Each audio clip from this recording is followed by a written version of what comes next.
I am on. You know it. I'm on. Estoy on. Hi guys, I'm on. Ci sono. I'm on. Je suis on. I am on. My home.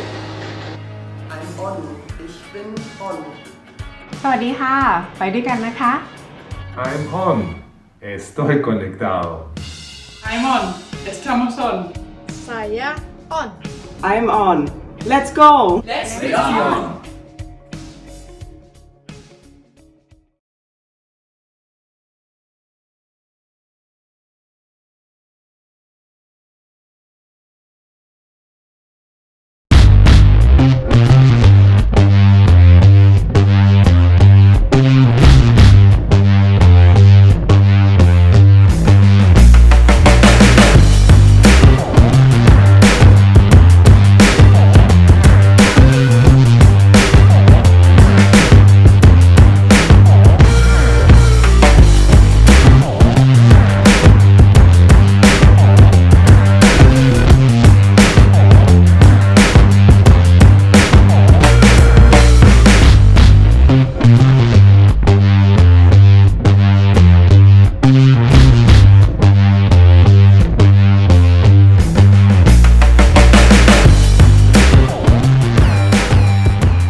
Hello, my name is Chris White and it's my great pleasure on behalf of everyone here at FruitNet to welcome you to today's Asia Briefing. Asia Briefing is our brand new series of 6 special broadcasts that we're putting together here at FruitNet to give you the lowdown on what's hot and what's not in Asia at the moment. So today and over the next 6 weeks, I'll be joined down the line from our new broadcast studio here in London with my team of expert editors and analysts.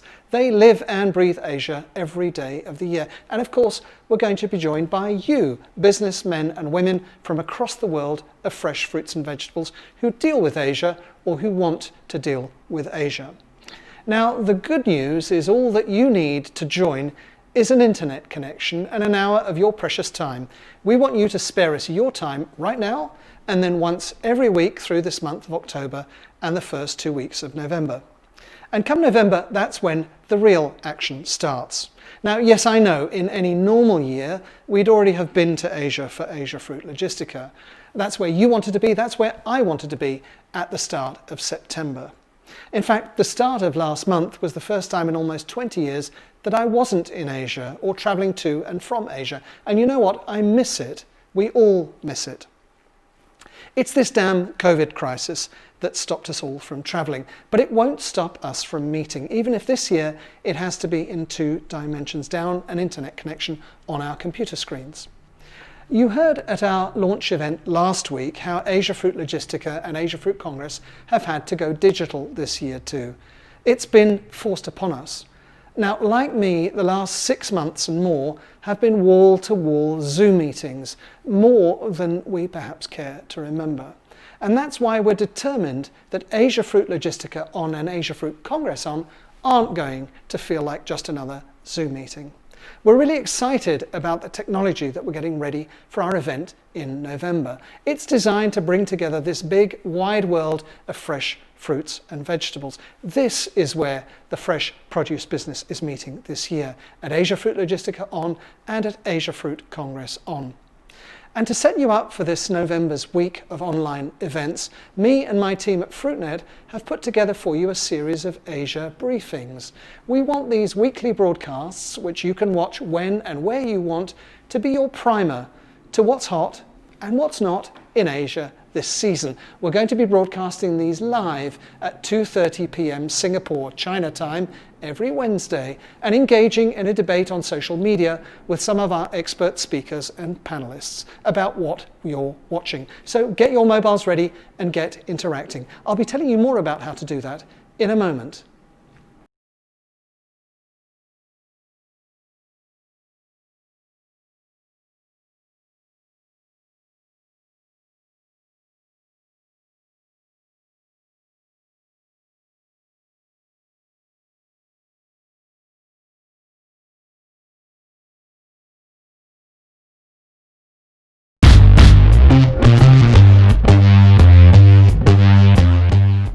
So to today's Asia briefing, it's all about cherries, and cherries is that one hero product that we all know about that's really taken the Asia market by storm over the last number of years. It's become a hugely important category, if not the most important category in many ways, in China in recent years, especially in that period up to Chinese New Year. We've got a mix of special guests from around the world who are going to talk to us today about what's happening in the cherry business in Asia. And of course, we've got the insight and analysis from our team of experts here at FruitNet.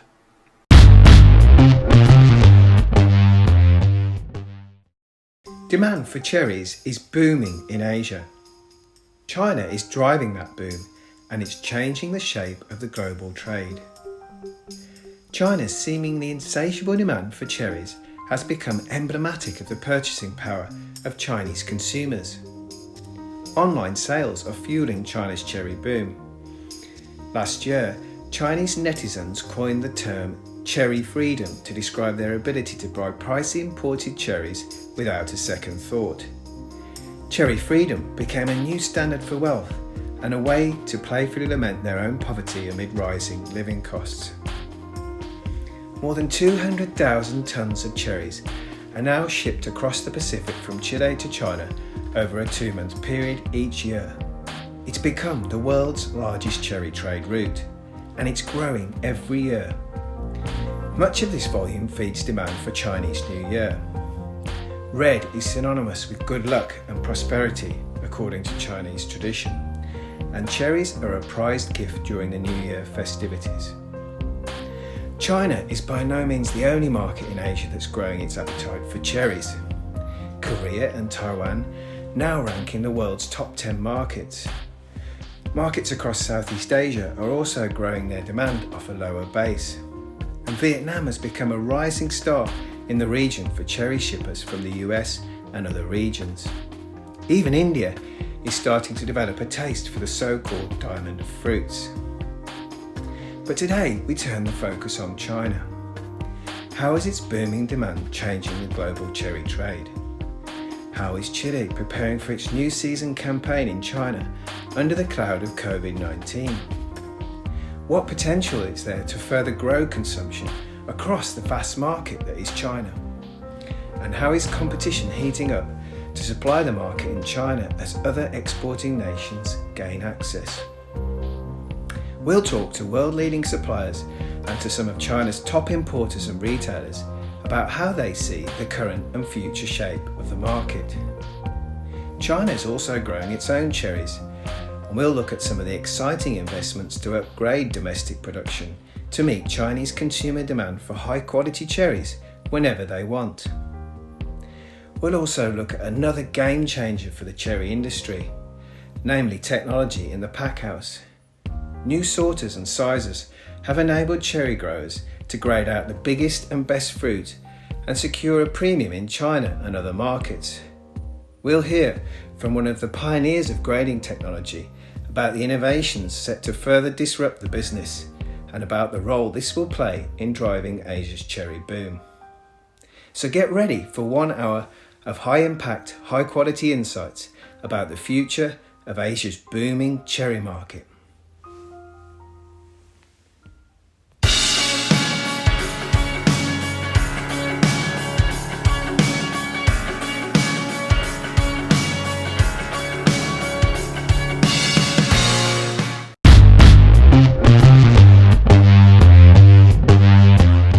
So it's the statistics that tell the story. Let's go to our statsman, Wayne Prowse of Fresh Intelligence Consulting, to hear more. Wayne.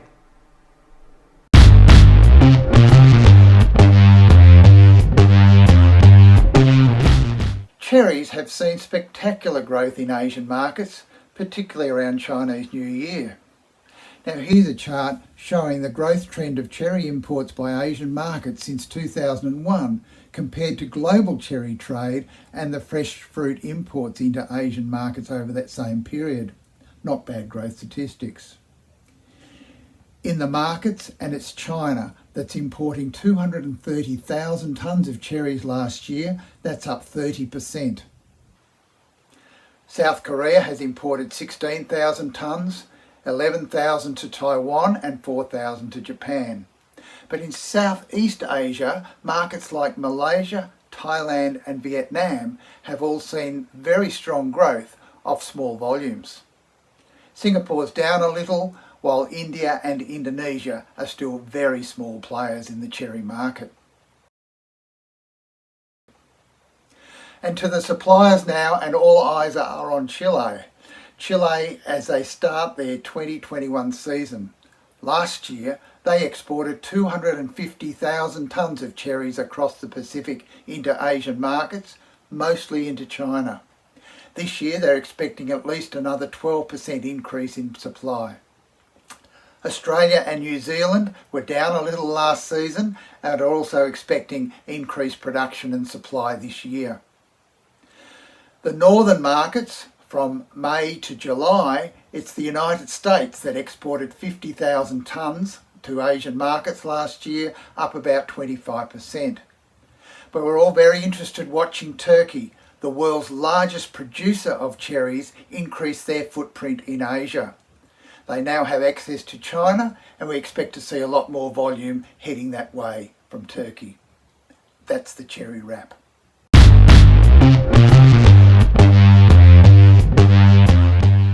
And so to cherries at a global level. We've been very lucky to speak to Matt Hancock, Managing Director at Norton Folgate, a specialist cherry importer and distributor of more than 30 years, about some of the big trends that are happening in the global cherry market, and more specifically about how Asia has really changed the dynamic of the market in recent years. Matt, welcome to Asia Briefing. Explain to us in more detail about some of the trends that are happening at a global level in cherries. Well, firstly, thank you very much for including me on what proves, I'm sure, will be a very interesting event and very well organised on your part in testing times. So in terms of global trends on cherries, I think the key thing that we are seeing is an evolution, if you like, in terms of fruit size. So, if we look back a decade or so ago, we would have seen a lot of 22 and 24 mil size fruit being sold and grown around the world. And we've seen that 22 millimetre size band virtually disappear from the marketplace. And even the 24 mil size fruit is slowly also in decline. And the value is clearly in large size, high quality cherries. People are prepared to pay premiums for that. And that's really the focus in terms of where the grower base around the world is, in terms of really producing high quality, large size cherries. Mm-hmm. And then the other sort of interesting thing, and this has been sort of everybody that's been in the cherry business for a long time's holy grail, is really, can we get to 52 weeks and cracking the 52-week nut? And so the focus on season extensions is continued. I mean, as you said earlier on, I've been involved in cherries for quite a long time, and that really is an ongoing process in terms of global trend. We're seeing it in the US, much later fruit coming into it's almost a second peak coming into the month of August now. The Canadians are going later and higher up in Creston and around Kelowna, up in the mountains. We're seeing in Chile some early windows of production closer to Santiago, but particularly down in Osorno and down in Patagonia and the southern regions, big increases in hectares planted down there that are really affecting the market in a tangible way. Argentina as well, close to the Andes. There are some late season projects down there that are really going well into February now. And then on the European side of things, we're seeing a similar trend in terms of Scottish cherries. Who would have thought we'd be growing and picking cherries in Scotland 10, 15 years ago? We're seeing it in South Africa, so really the early districts north of Johannesburg, with the new zygote varieties being planted up there and actually making those work. So that this is fruits coming into the market in the month of October, which again was 5 years ago. There were really no cherries with any volume available in the month of October. So that change is having a material impact on the market. It's still relatively small in these spring and autumn months, but it's gathering momentum, and every year we're seeing development in that area. And this is all done through. Sorry, Chris. This is all done through varieties. So some of the new varietal sort of varietal selections that are available, and also combined with locations and finding new locations where we can actually be right on the extremities of climate and what is possible in terms of growing cherries, and exploring all these things. Now, you've talked about these big changes in production. Can you tell us something about new varieties? What developments have there been when it comes to varieties? I think in cherries, it's been a relatively slow process. Obviously, we've got a, if you look at the berry category, it's a very dynamic business, a very dynamic category when it comes to varieties, because obviously they're in the main annual crops or relatively short sort of cycle type crops. Obviously with cherries, really to get meaningful development, you're looking at 5, 6, 7, 8 years before you've got some really solid commercial data with which to then go to market. But we have started seeing some really quite interesting things coming out in Northern Europe, from the likes of Peter Stoppel or the Grab programs in Germany, that look like really good late season and a couple of early season varieties that are there. The University of Bologna has also come up with some early season varieties, as well as the work that's sort of historically been ongoing in California, whether it be Zyger or Bradford, focusing on the early releases. And it's a sort of continuous drip feed of material that's been released. Obviously, some are get planted and then discover they don't particularly work that well, and then for every sort of 100 varieties that come out there might be 3 or 4 real winners, but that takes a lot of time. But there is some material out there that's quite exciting at the moment. We've also seen the Steve Southwick series being planted much more widely now. We're even seeing some of the Southwick varieties being planted in the UK to replace some of the early merchant and less good quality varieties that we'll be looking for. So it's a sort of constant, quite dynamic thing, but it's not as fast as other categories. Of course, I guess the game changer in the cherry business has been the growth of demand in Asia. What have been the implications of this change in demand in Asia? I think the implications of it obviously are sort of far and wide. You've got this incredible phenomena of this demand that's created out of Asia. It's been very good for the Latin Americans, Chileans and Argentinians now that most of Argentina has direct market access to China. Australasia has also benefited. Both the Aussies and the New Zealand growers have done well out of it. I would say the Chileans were the most proactive in terms of, as that market started to emerge, they were the first to plant, first to get the direct access into China. They had all the right trade agreements in place. So they've really, risen to the challenge, if you like, and gone for it. They've probably also taken some of the biggest risks, and there's the risk reward side of things has been right on a knife edge and continues to be up to this day. Whether it's really with all this fruit, this 80 million cartons or whatever the final number proves to be that's in the ground, actually can the Asian markets absorb all this fruit, and will they be able to do it? So far, it appears that they have. But also the Canadians have also benefited out of it. With the Trump and the Trump situation and the sort of tariff trade war with China, where the US has suffered, the Canadians have continued to be allowed to go in there, and they've benefited significantly out of a pretty much open window on their late season fruit. So nobody knows the limits of this market at the moment. It's we keep testing it and it keeps responding. So far, so good. Yeah, that must have tightened supplies to other markets. What effect has that had for you as someone operating in the UK, here in Europe? Well, it's been quite tough for the last 6 or 7 years, where Chinese returns have been very, very strong, particularly in the jumbo and super jumbo sizes where we're competing for that larger size fruit. But even we've seen it on the 24 mil fruit now. The .com business has really taken off in that part of the world, and they're prepared to take the slightly smaller size fruit. So now, which we used to be our sort of holy territory that we could kind of we played in that space, and now they're also playing in a similar space. So we've had that pressure. I think the US has seen a similar pressure. So basically, the traditional retail markets have found it tough because the retail sector is far less elastic in terms of its price ability to change quickly. We've got to stick to pretty rigid price points to make the business work. Otherwise, it becomes unviable.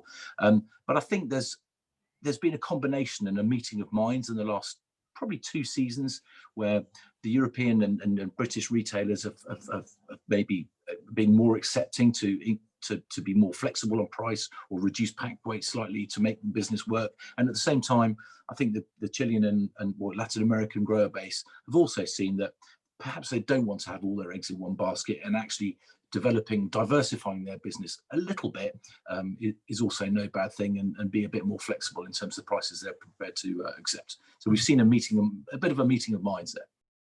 Now, I know that you as a business have started to grow and export cherries from the UK, even exporting cherries as far as Hong Kong. Is Asia realistically a market for you in the future?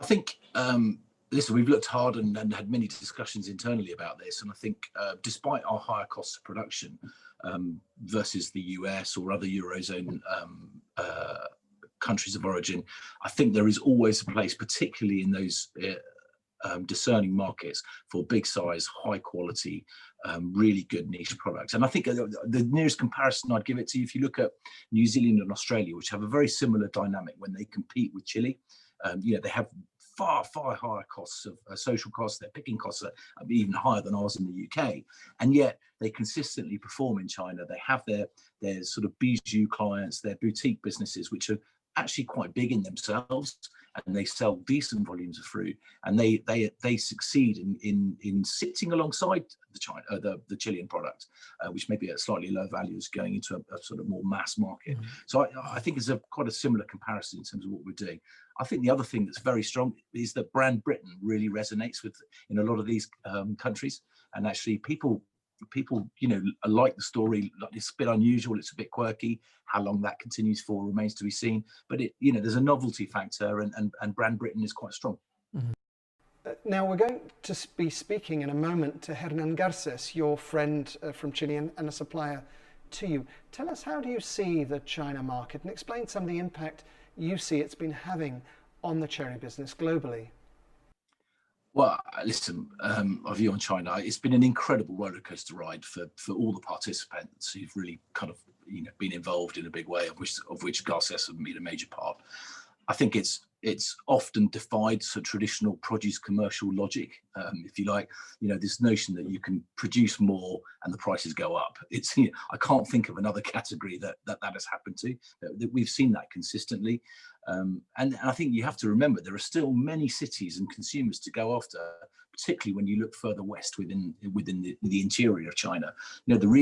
The business so far has been focused very much on the East Coast and the major markets, kind of Shanghai and Guangzhou's and the sort of traditional markets. And businesses like Garces have really been focusing on putting resource in country to actually develop the next phase, if you like, of the new cities. So I think, whilst it frustrates the hell out of me because of getting availability for fruit for a European business, it is an incredible piece of business, and I can't think of another category within produce that has been so successful, and really to the extent that it has been in terms of defying established commercial sort of fruit commercial logic. So COVID concerns, that's obviously a little bit of a shake-up last year in terms of back end of the season. People are a little bit worried, but I think fundamentally that the core sort of future still is pretty solid, and it remains to be seen where is that saturation point in China. I think once that point does start to be exposed, then it will be a game around. The survivors will be the ones who can consistently arrive with really good quality fruit, because it needs to be good quality over there. Okay, Matt, thanks. That's really great. Thank you very much indeed for joining us today on Asia Briefing. Thanks for your time.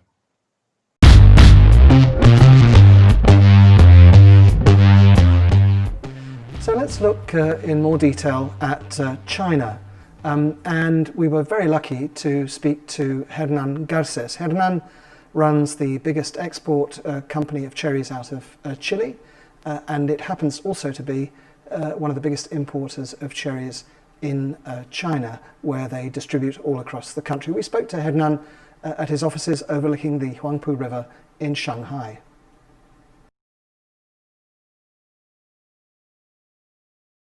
As you know, last year the whole industry was affected by the pandemic. As cherry growers, we were affected at very late in the season, so close to 19% of the total cherry production from Chile was affected. Having said that, in the early stage of the season, we saw very good pricing for our products, and that helped us to have an overall return quite good for the whole industry. For this season, we are expecting close to 10% more volume compared to last season. There's many new orchards coming into production. We are very expectant about this season. It's going to be a year of uncertainty. After our last year end, we took many measures in order to give good results to our growers in Chile. Worldwide, this pandemic is not fully controlled, as we all know. As a company, we are working in many areas. One of them is that we are growing in the packing capacity to make sure we are able to pack the fruit on time so we can get the good quality for our consumers in China and around the world. We are also very focused on automation of our each steps in our packing house.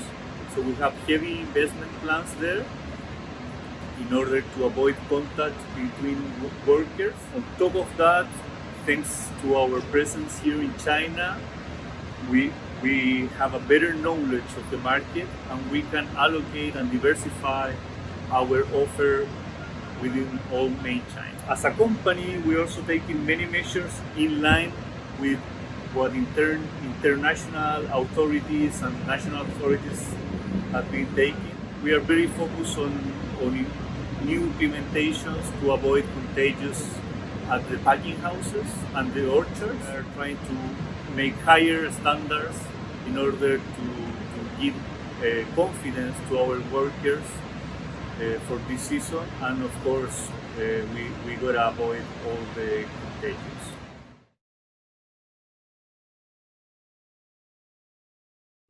China is very hard to predict. Even every year we heavily prepare for the season. There's always some surprises that may come up. There's new channels evolving, new cities growing. So what are we gonna make different this season? We are exploring new channels. As ASIAFRUIT, we have the office here in China, which I lead since 2017. And our job has been to focus on exploring new cities, getting into new markets, opening these markets, starting with small volumes, and we have been growing year to year. And also we are heavily working with the new channels, the e-commerce. We kind of expect this season to focus more on the e-commerce. I think there's a big growth potential there, and of course in the whole retail environment. We are also exploring all these social platforms, which in China there are many of those. So we have a marketing team here where we try to show our country how beautiful it is to all the Chinese consumers, and we are trying to get some interaction, some feedback at the same time on our products so we can make better for the future.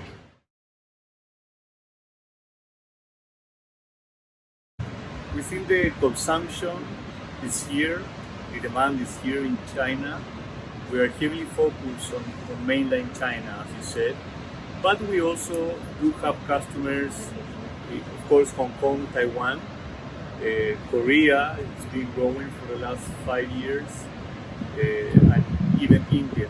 So we are exploring those markets, but so far all our focus and our growing plan is focused on China. The varieties, the flavor that the consumer wants, and also the formats in terms of packaging. Everything so far is being focused in China. We are traveling a lot here. We're getting into new cities, each city, each province here must be taken as a whole country with different preferences, different kind of consumers, different tastes. So there's still a lot of potential here. There's a lot to be learned for the whole industry in China.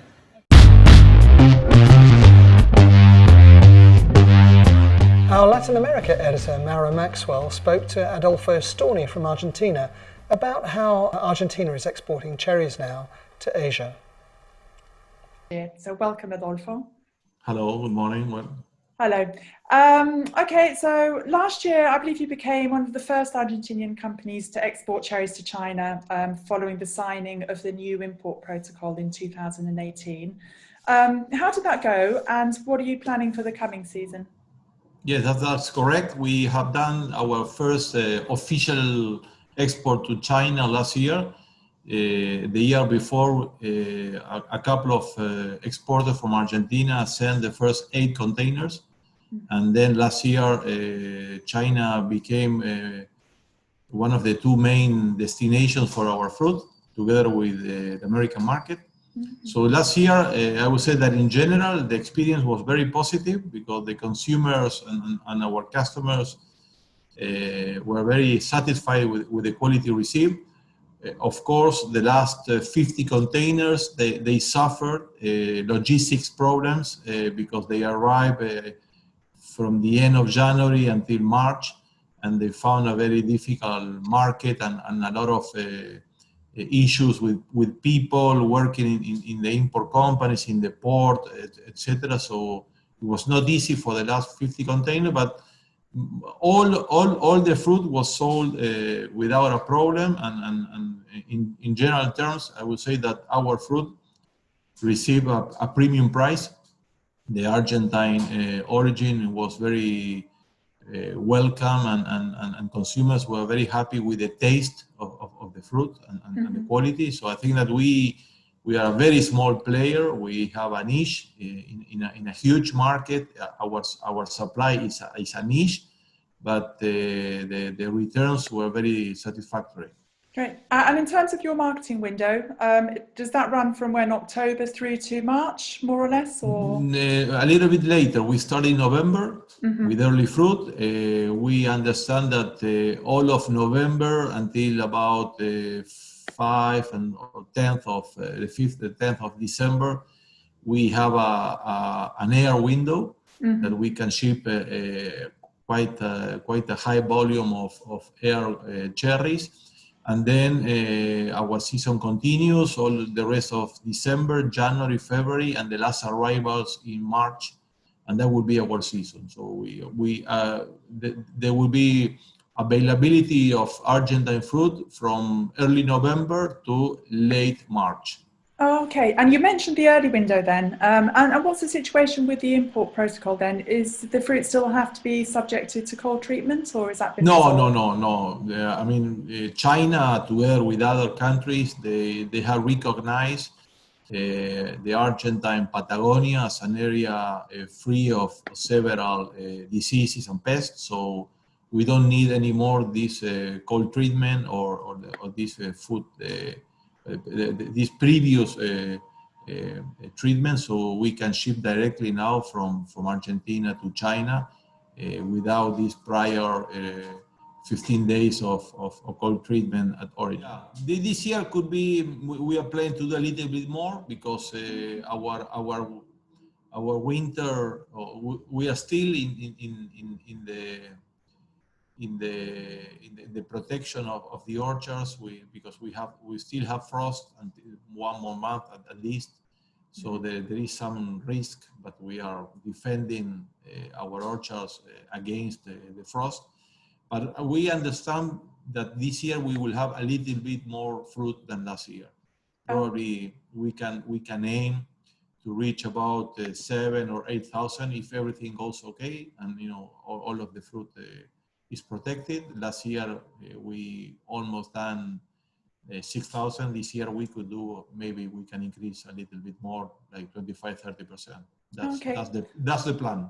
And what proportion of this do you estimate will go to China this year? I know it's difficult to say exactly. No, but we understand that about 50% will go to China.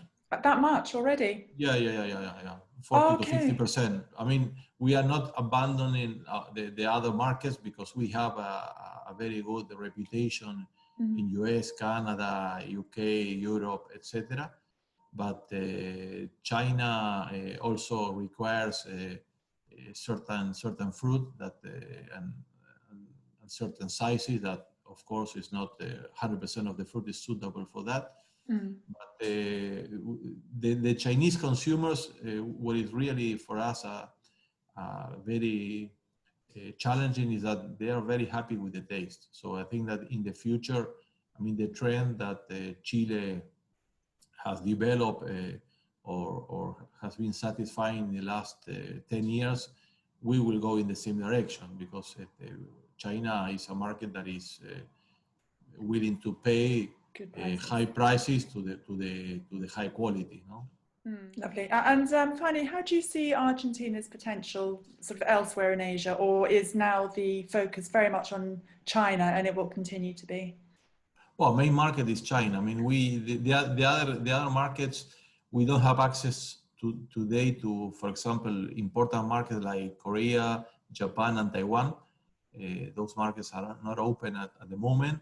So we are focusing on other southern and eastern Asian countries like Singapore or Malaysia, which the demand is not very important, it's quite limited. So I would say 99% of our Asian destination is China. Oh, okay, lovely. Well, thank you very much, Adolfo. You heard it here first, folks. The opportunity's there. Go and plant some cherries in Argentina. They've got all the everything you need. So thank you very much. Thank you. Mara. Thank you. See you.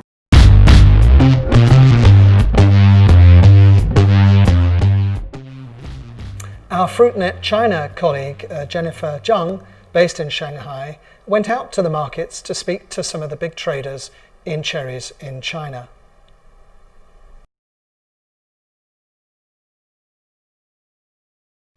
今年智利樱桃的预期总体来讲，在城市果品的角度来看，应该是还是不错的。我们可以回顾一下2020年春节春节当天之前，整体的销售在零售渠道，虽然它的批发市场价格也是很高，但是在零售渠道整个体量还是非常大。疫情一旦爆发之后，记得是初1或者初2，整个的销售就是完全停滞。今年在这个影响下面，大家可以看到，整个呈现的消费市场是处在一个恢复的一个阶段。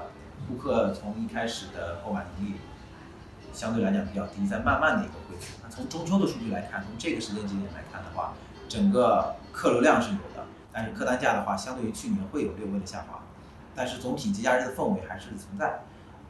这是证明其实每年的节假日，国内的消费市场都是非常让人吃惊的。我相信只要是品质 OK 的东西好，这个东西是会有销售的。这个市场有2个东西是可以给我们一个非常好的参考。第一个是上半年的流年，因为流年的增长跟车厘子的增长，你看几乎像是姐妹的品相一样，同时在中国爆发式的增长。那我们觉得说流年的行情可以给我们一些启示，就是上半年其实虽然在 Venus 那个季节非常严重的时候，但我们依然看到榴莲的价格还是在一个非常高的价格上运行。其实证明这一点呢，就是好的东西、好的产品的话，中国市场还是依然在打开门，在接受它们。然后根据这几个月的那个经济状况来看，经济数据来看，实际上我们对今年的那个樱桃季节依然还是保持一个谨慎乐观的态度，这个市场还在增长当中。然后加上今年的如果按照我们现在预期量是5500万箱的来算的话，那其实我们觉得加上今年的那个 Venus 的那个影响，我们预期今年的价格肯定不会有去年那么高，但是也会在一个比较好的价格曲线之内去走。首先，我们会认为说，如果中国人过不去，就会影响说整个樱桃的质量会发生变化，或者是包装什么的。这是第一点，就是我们对智利樱桃的整个产业链已经成熟度已经很高，我们对它非常有信心。第二点，基于那个中国跟智利的我们这种生意模式的情况下的话，其实智利人跟中国人，我们一直在说为什么我们跟智利人能够做很好的生意，是因为我们那个中国跟智利人，我们可能有同样的生意的模式，就是大家总是会把relationship 放在前面，然后生意放在后面。我们已经有一个非常好的relationship，所以我也不会认为说，因为我们不过去就会影响到我们的 relationship。那第三个的话，那其实我们每年过去其实也是去看一些信息啊，去了解信息。那如果现在，比如说现在我们借助 Zoom 啊，借助一些新的技术，我们每天也在开会啊，其实也是 face by face 开会。那这一块其实也是能够解决。所以整体来说，可能我们预计可能会影响一些特别小的小家，比如说拿着现金去场地买的小家啊，他可能去看不到货啊，不敢去买啊之类的。但是对于大公司来说，对于大的行业来说，基本上不会产生太大的影响。当然，大家可能关注的一点啊，今年可能突出的一个点的变量，就是在食品安全性的问题上面。这个问题，因为我相信大家都是面临一个挑战，如果一旦发生了这个问题呢，就是很麻烦，就会导致整个智利樱桃的出口包括进口都会受到限制。当然，我们希望能够，当然产品在源头在产地能够100%规避这个问题。你要说在未来他们的消费趋势或者消费需求有哪些变化，我觉得可能应该在包装和品规上面。包装和箱规其实是蛮重要的一个上面，比如说像欧美市场、像美国市场或者欧洲市场，他们会有很多可供选择的零售包装，1公斤也好，2公斤也好，这种包括那种 clamshell 那种热塑的也好，或者是纸箱的那种包装。那在中国的话，其实也是可以完全适用，还是减少在终端零售的分包，是降低整个产品损耗以及控制整个成本最有效的一个手段。消费者以一个非常优惠的价格买到一个非常高质量的产品。整个中国的内部的这个进口生鲜市场是非常巨大的，从5年来看，它绝对增长，但是这个增长的节奏能不能匹配得上，或者跟得上产地种植的节奏？其实水果生意就是一个供需关系平衡的一个生意。如果智利的当地的种植每年会以这种2倍、3倍，如果很夸张的这种形式来体现的话，可能会造成短期内的一个可能的收入预期啊，或者回报没有像前几年那么明显，但是从整体来看，我觉得对于智利果农来讲，这是一个还是非常不错的一个生意。过去2、3年里面，单去思考的更多的是国际形势的问题，或者是在贸易战啊，或者中美之间的那个竞争啊，影响我们这种行业，其实是最基础的最核心的东西。如果说国际形势不会有大的变化的话，那其实我们对樱桃这个行业依然还是有一个非常好的预期。在春节期间，我们几乎找不到樱桃的竞争对手。车厘子在中国的市场在往底层渗透在越来越高，所以我们看到市场其实依然还是在增长一个状态。所以起码在5年之内，我们不会有对这个行业，我们觉得不会有太大的关系。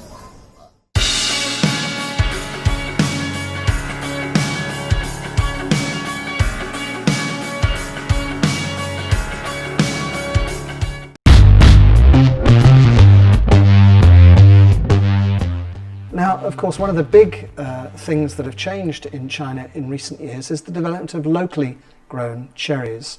Our China editor, Yuxin Yang, spoke to Martin Salge of Dalian Qingqiuan about what's happening in the domestic market for cherries in China.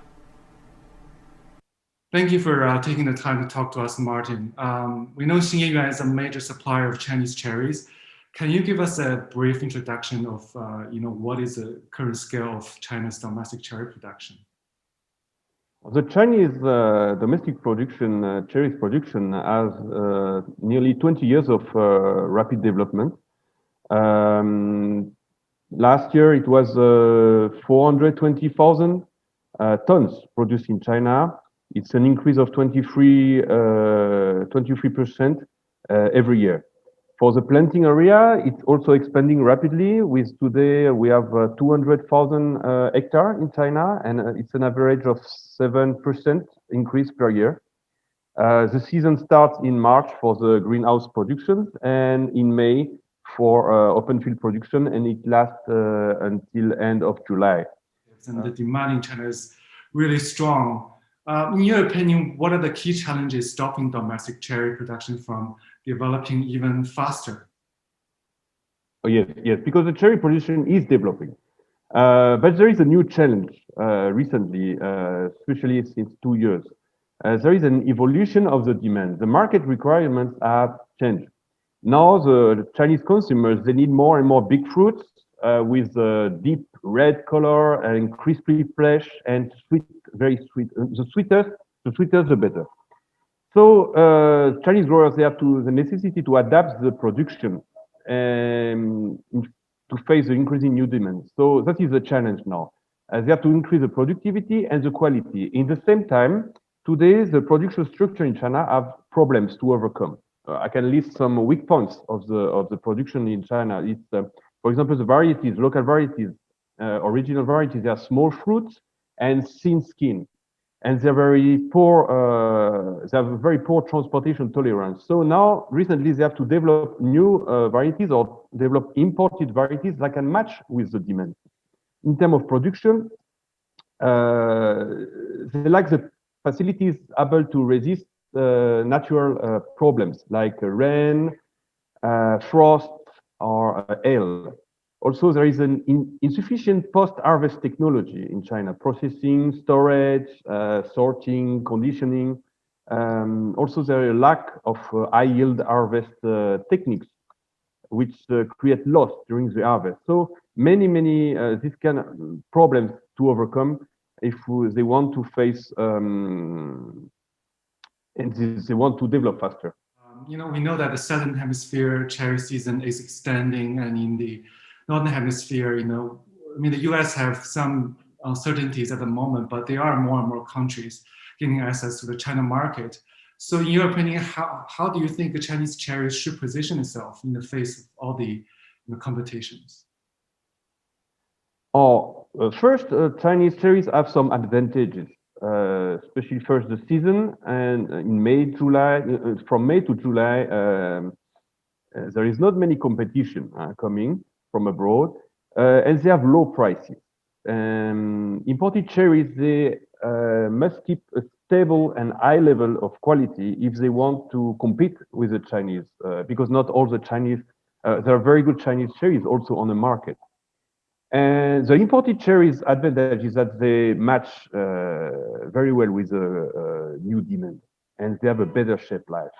So there is two markets in China. There are market for the rich people. Let's talk like this: rich people who it's a very good market for the import cherries, and there is the other market for the middle class with, for example, the students. And these people, they go with the local cherries, for the local cherries, because, especially because of the price. But if the local cherries, they want to compete with the imported cherries, they need to, they should improve the quality of the variety. They have to be bigger, stronger, darker, and have sweeter fruit. So what about the longer term? Are there still a lot of investment coming into the domestic cherry production, given all the challenges you've mentioned? And what do you think the industry will look like in about 5 years' time? There is definitely more and more investment, private investment in this industry, and also important support of the local government for the development of this industry. So private investment benefit with the support from the local government. This is very important. We can see now there is already increase in the number of large-scale industrial plantings. The size of the plantation is increasing. Now we have open planting of more than 6 hectares. We can find planting park of more than 66 hectares. And we have greenhouses, for example, in Dalian or in Shanghai of something like 5 hectares, between 1 and 6 hectares. There is also a support for the development of new suitable production regions. The harvest techniques are modernizing. So the yield per unit is increasing. We have imported varieties already introduced, and also cultivation of local varieties that respond to the demand. This coupled with the development of scientist research for new varieties, we have seen an acceleration of the mechanization in the post-harvest process. This is very important, with more and more sorting machine in the packing house. We have seen an improvement of the planting technology, and the planting management. For example, with the use of water, the scientists and rational use of fertilizers. So regarding domestic production, it is improving. And I will not be surprised if the quality of some local cherries reach the quality of the imported cherries in the, let's say, in the midterm. Yes, definitely something that can happen. This sounds very positive. Thank you very much, Martin. Yes, it is. Thank you.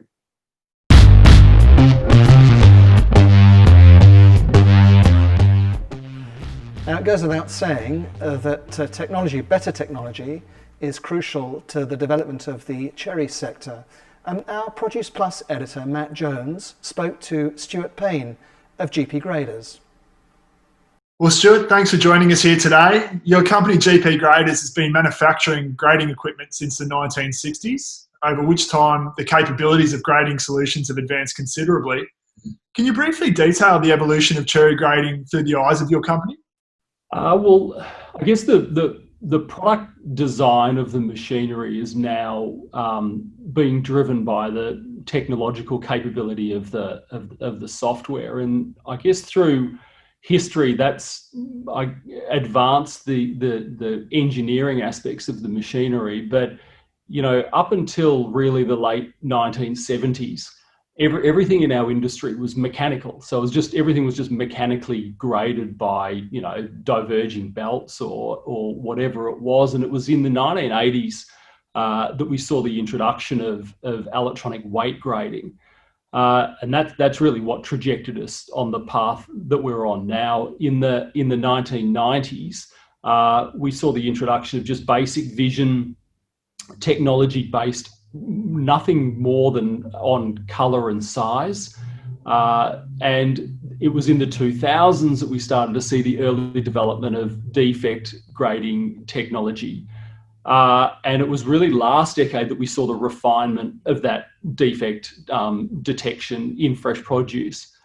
And with it, an explosion in complementing technology in camera development and computer speed. And so, you know, now it's become something of a technology arms race, and the better companies like GP Graders have evolved into that technology-driven business. And looking specifically at cherries, installations for this category are a core part of your business? Well, cherries are a very substantial part of our business, and GP Graders really pioneered so many of the modern developments in electronic cherry grading. We've used a lot of what we learned in cherries to other categories, and on the shop floor right now, we're building machinery for apples, for cherries, for blueberries, for loose grapes, cherry and grape tomatoes, and we've got some stone fruit machinery also, all with our new technology being fitted on it. So look, we've installed more than 100 cherry grading lines around the world. So yes, you know, cherries are a big part of our business. How has the evolution of grading technology changed the landscape of the global cherry business over the last 20 or so years? Well, it's entirely revolutionised the industry. I mean, you just couldn't short sell it. I mean, it is, you know, mechanical grading of cherries was much better than nothing, but it was still too inaccurate, and it had an inability to grade size to a, you know, elite level of satisfaction. So the ability to grade according to color and size, which was only introduced in about 2006, was was extraordinary, and it had immediate uptake. The industry really changed from 1 year, from mechanical grading to electronic grading. It happened in that short a space of time. And look, GP Graders, we were the first to introduce defect grading to the industry. It happened on the 11th of December 2011. And I think that was the day that really changed the industry forever. It led to an enormous increase in processing volumes. Labour costs were reduced by up to 90%. Of what they used to be with mechanical grading, and the ability to separate quality grades to cater to really every different market and attain the highest price point in each of those markets has led to a substantial revenue gain. So, the packing house is being able to attack the cost end and gain from the revenue end. So really, obviously the bit in the middle, the profitability has expanded, substantially. And looking to the future, how will new advancements in grading technology help to unlock added value for suppliers of cherries? Well, GP Graders, we release our multi-view camera system next month. We launch our new software next week, which is GP Vision. It's a super easy to use interface, and it's very much directed at a lot of smaller growers that just can't afford that that expensive operator every year.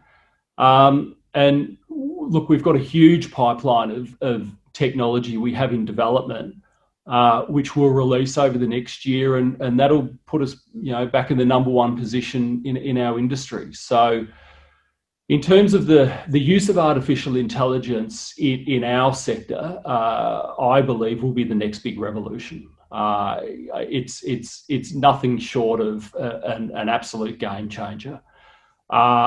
And we have our new artificial intelligence platform, which is called Radii, and we released a test version of that earlier this year, and we just had stunning results. Some of the things that the algorithms in the old style of technology have never been able to detect, you can see them with AI, and you can train that software to be able to pick out some real nuances in defects, which are very, very hard to detect otherwise. And so we ran it, and we had some great results, and we very much plan to be front runners in this technology, and already we've had some very, very good results, and I suggest that you watch this space, because we've got some very exciting developments that we're releasing over the next year. Are your cherry clients actively looking to invest in or upgrade their installations with the specific aim of targeting Asian markets? Well, the Asian markets are very demanding in what they accept. They are mature, they're a growing market, but they are a mature market in that they now have a very discretionary view of what they accept from importers. Asia is just not a dumping ground for anything that you produce. They want the best, and you just can't get away with sending anything that's less than first quality. And so, technology plays a big role in that. How have you navigated the COVID-19 pandemic in terms of manufacturing and supplying equipment? We've been doing okay. None of our staff have contracted the virus, and it certainly hasn't interrupted our production in any way. We have seen some supplier delays, but we've been able to navigate through those. The difficulty has been travel, with some Australian state borders closing. and the Australian border being closed. But we have enough staff in South America and North America and Europe to be able to carry out support and installation. So it hasn't been a huge impediment for us. And one to finish off on, do you anticipate demand for your grading equipment to increase as a result of the pandemic, if it hasn't done so already?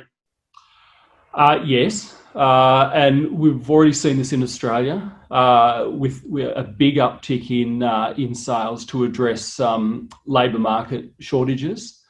In Chile, we've seen a big uptake in our new vision software to replace our older software we used to use, just to remove sorting staff off the line. Chile is also undergoing a labour shortage, a labour problem. So again, a lot of this centres around the reduction or the eventual removal of labour. Our blueberry grading lines have really eliminated the need for sorting staff, and the interest we've had in these lines has been fantastic. But I think the big lesson from COVID will be an acceleration to automation. We're in a low interest rate environment. Borrowing is cheap, and if people invest in capital equipment, then the payback is very, very significant. So I'd suggest that it only accelerates an uptake of automation and vision electronics, and really just that replacement of the human hand and the replacement of the human eye for electronic vision and automated systems. Well, thanks very much for taking the time to share these insights with us today, Stuart. Thank you.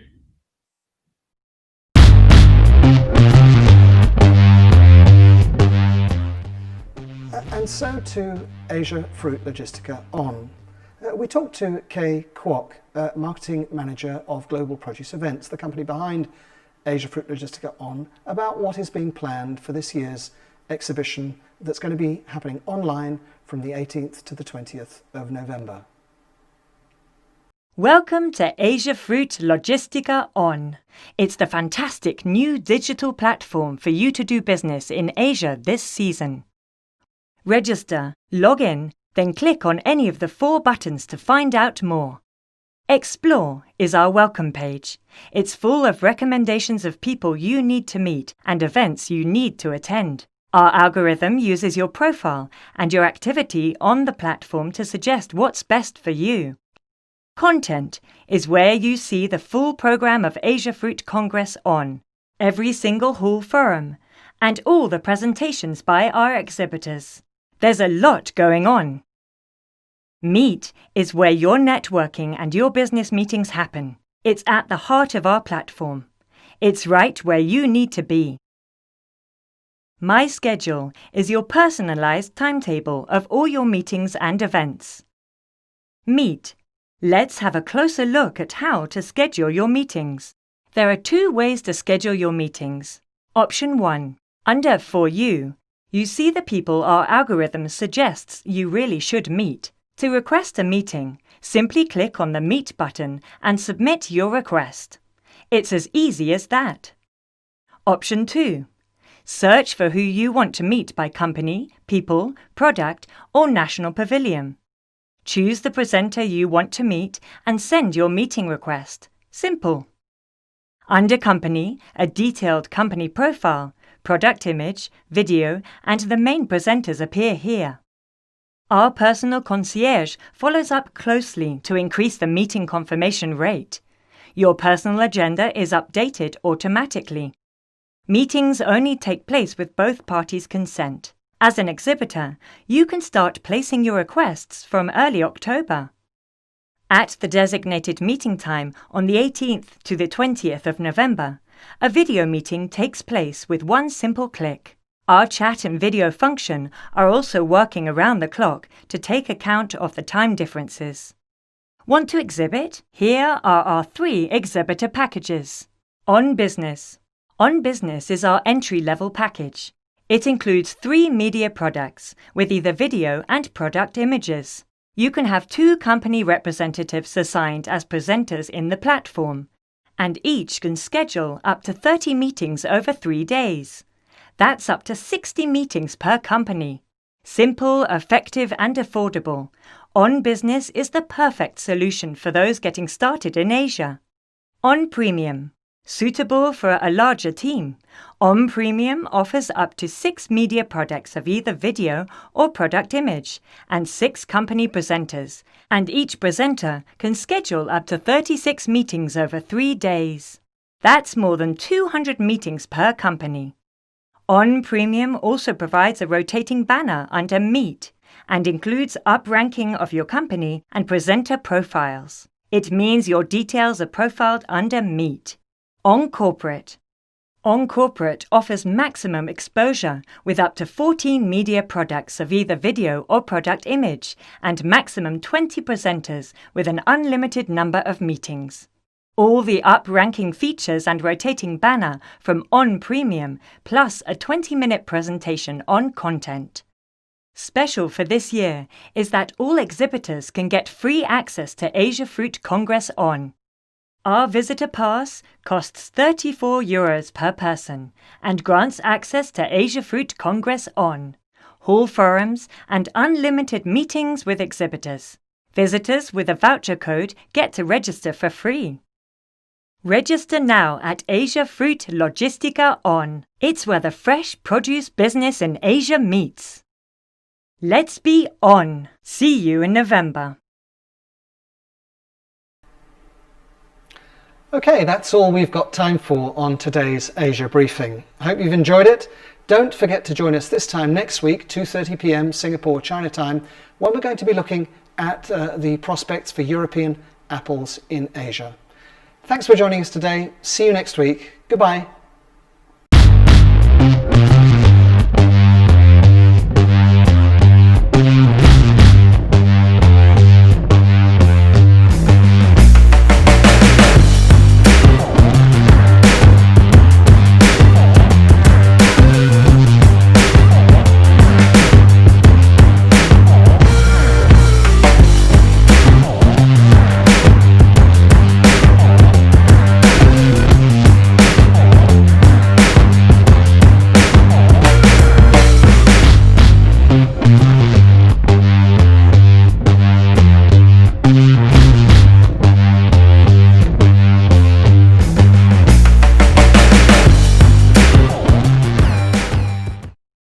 Hi, my name is Laura Martin, and I'm in charge of subscriptions at FruitNet. I want to tell you about FruitNet's new digital magazines. They are free to download, and they offer a range of news, interviews, and industry analysis. You can access them online to read them live, or download them to read them later. They work on your smartphone, your tablet, and your computer. If you subscribe already, just go to the App Store, Google Play, or desktop to download the app. If you want to become a subscriber, please get in touch. Email me on subscriptions@fruitnet.com. In the meantime, this is a short video that explains how the app works. It's really easy. So give it a try and happy reading! ASIAFRUIT has recently launched its new digital magazine. You can now read your favourite fresh produce business magazine and catch up on the latest news via your smartphone or tablet device. The new app allows you to share stories within your network and has a handy search function to filter news you're looking for. You can also download new and previous editions of ASIAFRUIT to read them offline. All ASIAFRUIT subscribers have access to the new ASIAFRUIT app, and if you do not have a subscription, contact our team today to organise one. The new user-friendly digital edition has been created by the same people behind apps developed for The Economist, The Independent, and other leading publications. So don't wait any longer. ASIAFRUIT app is now available to download free from the App Store and Google Play.